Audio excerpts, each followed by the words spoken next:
Hey, it's your girl Chanel Renee, and welcome to Purity Points, and welcome to my channel. I am going to talk about how to say no when you really want to say yes.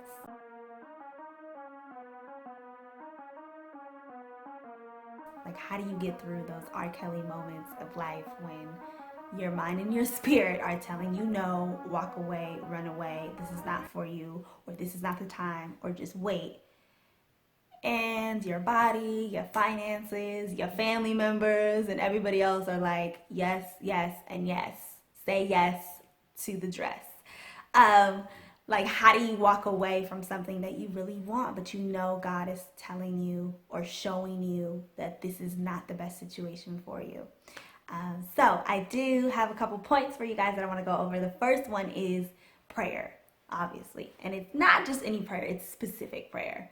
So if you have a hesitation about something, and let's be honest as well, this topic isn't just for purity, it's for life. Like sometimes a contract or a job offer can come your way and it seems right and it seems like it's the best thing for you, but you have this hesitation in your spirit. Not a fear, there's a difference, but a hesitation, an uncomfortableness, just a pushback where you're like, why do I feel like this? This is not supposed to, nah, man, I'm gonna ignore it. I'm gonna just act like it doesn't exist because I want whatever it is that is in front of my face. So the way that we pray has to change. So we pray for strength, and we pray for confirmation. Like, Lord, I believe based on such and such that you don't want me to have this or you don't want this to be in my life. Can you confirm it? We're supposed to test the spirits. We're supposed to make sure that our hesitations or who we're hearing from is truly God. We have to make sure that we get that confirmation from Him. And when we ask, He provides it. We also want to pray for wisdom on how to handle the situation. And you also want to pray for strength to make it and grow through the situation. Not just go through it, but grow through it, because there's always a lesson and there's always a greater good for a no. Even when we don't want to believe it or we're just like, I don't, a no is a no and it sucks. It does, but there's always a good point to it. And number two is our accountability, courage through accountability. So it could be your best friend who hopefully is living this lifestyle too. Maybe they're married, or maybe it's your pastor, maybe it's your mentor, but somebody who has fresh eyes on the situation and can come in as a third party and speak to you and say, hey, you're feeling this way because you're probably right. And when we're adults and we make a decision, we don't call anybody. We don't call our mom, we don't call our dad, we don't call our best friend and say, hey, do you think I should? We only call when we're unsure or when we are sure, but we need somebody to just kind of push us over on the edge and say, hey, you need to do this because it's going to help you in your future. You need to do this because you're worth more than what this situation is bringing and adding to your life. You need to do this because you cannot settle. And this right here is settling. It's settling because such, such, and such, and such. So if we have it in us to call, more than likely we already know that we're receiving a no, but we just need help with it. And hopefully you have somebody that is amazing in your life that can help you with that confidence that you need to go through and work through this situation and honestly say no. And number three is confidence in the no. So I think one of the craziest things is our heart.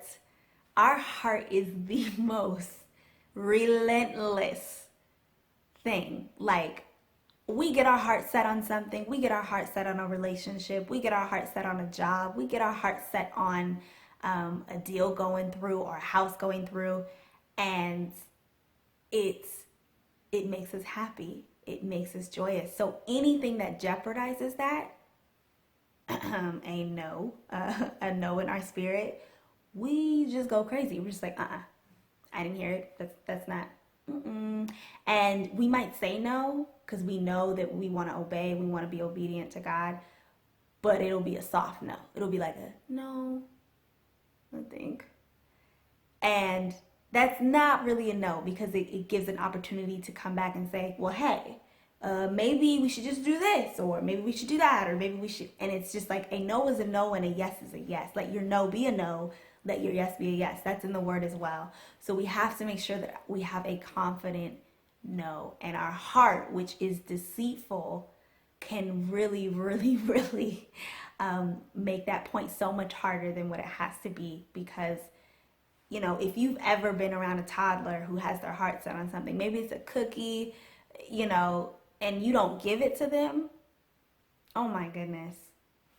They throw a tantrum, they get upset, they cry, they get angry, they get red in the face. You can go send them on timeout, give them a whooping, whatever, and they are still going to be upset about what they did not get because their heart wanted it. And of course you say, oh, well, they're a toddler, they don't know, they're young. Very true. But we're the same way.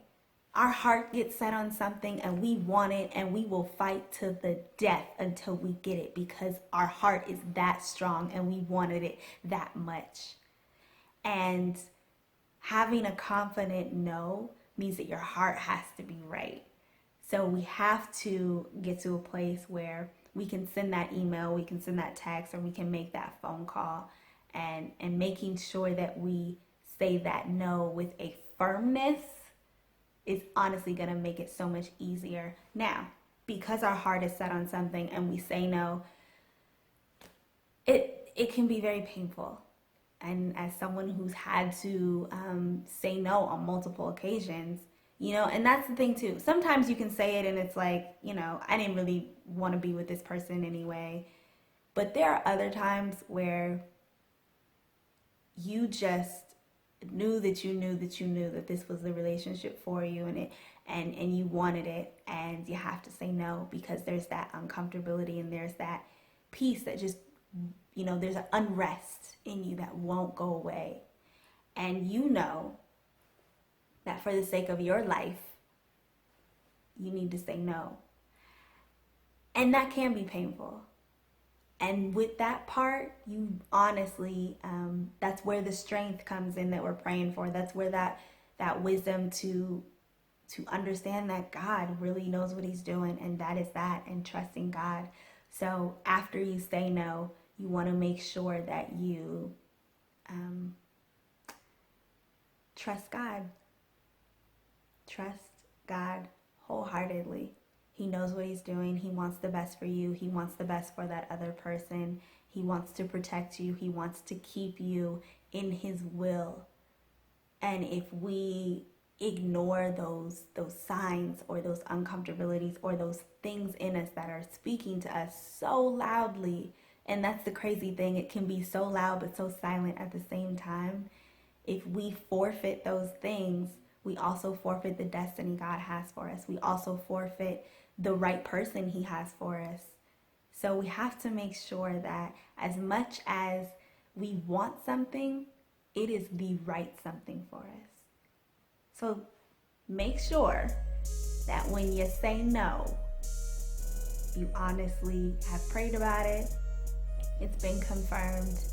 You have checked with your accountability, who can see it through third eyes and can help you build up that confidence, and that will help you with a confident no. And you trust God when it's over. It doesn't mean that you're not going to cry about it. It doesn't mean that it's not going to be something that causes you to even question. But it does mean that at the end of the day, you know that God has your best interest. And that is what you trust more than anything in this entire world. And that is what this walk is about. You trust God enough with your heart and with your purity and with your life. So I pray that you are able to say no even when you want to say yes. And know that you are not alone. You are worth the wait. I'm right here with you. But most importantly, God is right here with you as well.